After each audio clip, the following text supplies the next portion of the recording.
তো সবাই হয়তোবা আপনাদের যত কোয়েশ্চেন ছিল, যত ডাউট ছিল, সবকিছুই আশা করি উত্তর পেয়ে গেছেন। সবার আগে শুধু এটা মনে রাখবেন, আমার প্রত্যেক দিন জিমে যাইতে হইব, জিম করতে হইব। জিম করার সময় আমার মাইন্ড দিয়া ভাবতে হইব আমি যে মাসলটাকে ট্রেন করতেছি তা কিভাবে ভাঙতাছে, কি পরিমাণ আমি ভাঙতে পারতাছি, এইটাই।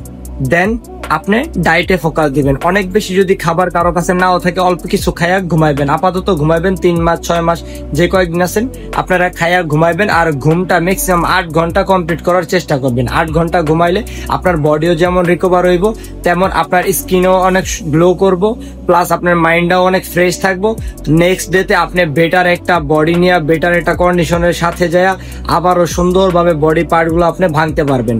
আর ওই টাইমে যেটা আপনি অ্যাচিভ করবেন, 1 বছর পর ওটার রেজাল্ট আপনারা পাইবেন।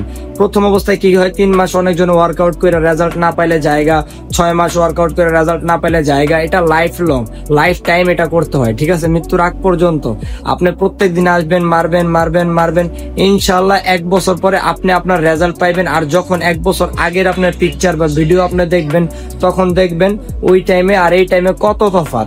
আর আগে যদি আপনারা হাল ছেড়া দেন, আগে যদি আপনারা ডায়েটে ফোকাস দেন, খাবারে ইনভেস্টে ফোকাস দেন, অনেক টাকা খরচ, তাহলে কিছুই হইব না। আমি বলবো আগে আপনি শুরু করেন, আপনি আগে শুরু করার পরেই দেখবেন ইনশাল্লাহ শেষটা সুন্দর হইব। আল্লাহ হাফেজ।